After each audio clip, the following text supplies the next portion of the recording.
For mig er det udenfor. Jeg elsker at være udenfor. Jeg har virkelig svært ved at være inde i lejligheder. Så for mig så er det her min have. Jeg har været her rigtig meget for at bygge min skurvogn. Det har taget lang tid. Så har jeg egentlig bare været her rigtig meget, fordi det har været sommer og lækkert, og jeg giver de her 2 høns mad næsten hver morgen, inden jeg skal noget andet.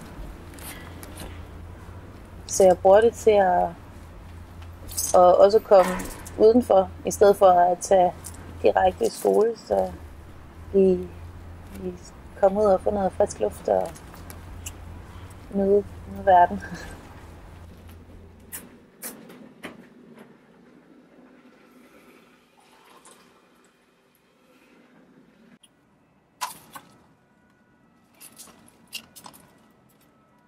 Der er rigtig mange, som kommer forbi her, som kommer ind med lidt undrende over, hvorfor der er så mange containere på sådan et meget smalt langt stykke. Men, eller det er i hvert fald det, jeg håber, at når folk de kommer ned i den her afdeling, at der er sådan lidt, at de også føler, at det kan være deres rum.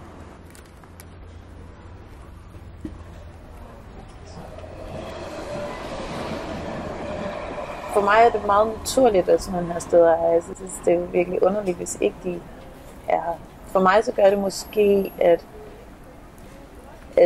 det er virkelig nice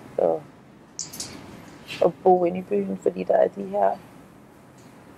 de her steder, hvor man kan gå hen.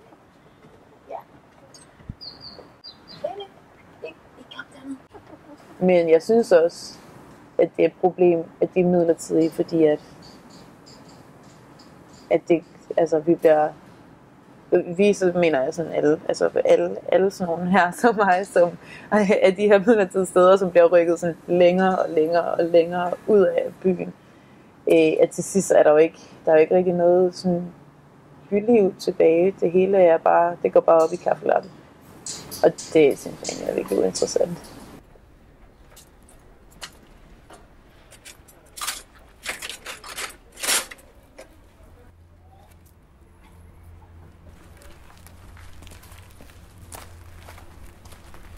Nu har vi den der udsigt. Vi ser ud til ja, så vi ser sådan hele tiden, hvad der foregår.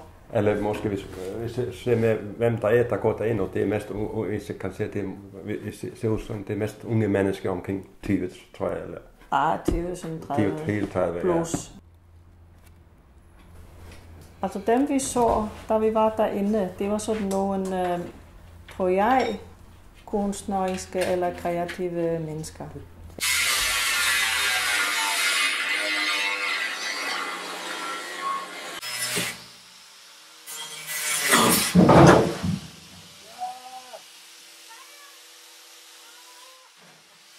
Jeg synes, det er fint for os at se, at der er sådan et frirum her. Og det, for min skyld, så synes jeg, at det ville være endnu bedre, hvis det var meget større og meget mere varieret. Og ja. Den er genial, den her. Det er den, jeg har pudset alt det der stål op med. Altså, linjen er ikke ret gammel, hvis jeg forstår det rigtigt. Og altså, det tager også tid, at folk bliver sådan, de vendes til det i tanken. Altså, her har vi det her sted. Måske skulle vi tage det hen og lære nogen at kende og sådan. Og så du begynder med at tænke på det kunne være interessant at finde ud af, hvad det er for noget. Og så udsætter du det, og du udsætter. Men endelig så får du taget dig sammen og kommer derhen. Og så tænker du, det er et fint sted, der vil jeg komme igen. Nej, det forsvinder næste år. Så kan det ikke betale sig.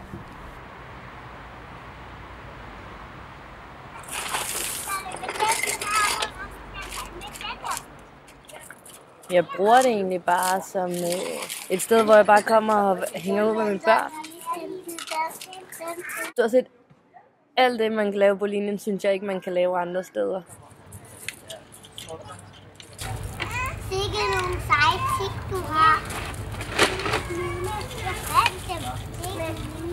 Der er rigtig mange steder her på Nørrebro, der er asfalteret. Og det er der ikke på linjen. Der er rigtig meget græs og sten og planter og fred, som der også er svært at finde egentlig på Nørrebro. Det er meget sådan noget med at gå rundt og sige, at der var en blomst, og der var nogle gulerødder, som du ikke må hive op, eller der står nogle rødbeder, og lege lidt med legetøj, flytte sten fra et sted til et andet, flytte på flis. Ja, rigtig meget undersøge, hvad der er på jorden, og det synes jeg ikke, de gør, når vi er på andre steder, hvor de sådan går rundt og kigger, fordi der er bare asfalt.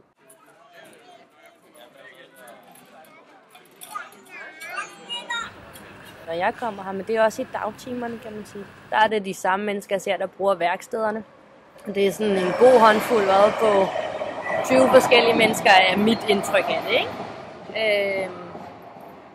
Der er rigtig mange, der så kommer og kigger på det, som spørger mig om, hvad er linjen for et sted, og vi er arkitektstuderende, eller vi er turister, der har hørt om det. Men typisk nogen, der har med design eller arkitektur eller sådan noget at gøre, ikke?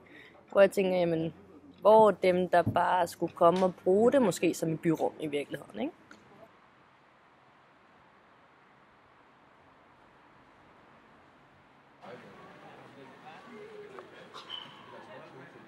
Jeg håber jo sådan for de mennesker, der er interesseret i sådan nogle ting og i gang sætter byprojekter, at det ligesom kan give blod på tanden til at sige, at det kan faktisk lade sig gøre, og Københavns Kommune har helt vildt meget velvilje til at lade det blomstre og til at skabe det, hvis der er nogle sjæle, der gider gå ind i det, ikke? Og det synes jeg ligesom, at linjen viser, at der er nogen, der faktisk bliver ved med at bruge det og styre det og udvikle det.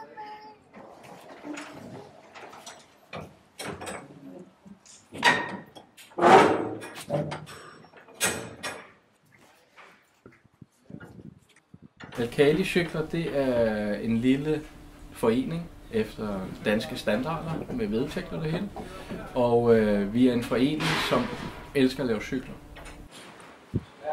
Vi hørte så nys om, at der var ved at ske noget hernede.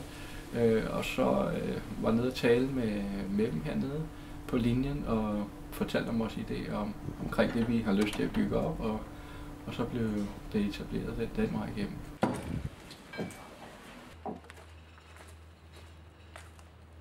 Et er, at vi godt kan lide at sætte cykler i stand. Altså det at bruge fingrene og blive beskidte og sådan noget. Men også det at kunne indgå i den by, vi bor i. Så har vi snakket om, hvad kan vi som forening bidrage med i den henseende. Vores hverdag er i den grad præget af sterilitet på mange måder. Vi arbejder i kontorbygninger bag en computer. Så det at kunne komme ned og se lidt på nogle ufærdige løsninger, gør faktisk, at vi også får lidt følelsen af, at vi er med til at bygge noget op. Selvom vi måske ikke bidrager så meget her, så får de her rammer, de giver os en følelse af, at vi kan bygge noget op, og vi kan være med til at præge et område. Jeg er ret sikker på, at folk godt synes, det er interessant, at der sker noget. Det er et dødt område, som lige pludselig får et midlertidigt liv. Det er en genial måde at bruge nogle arealer på.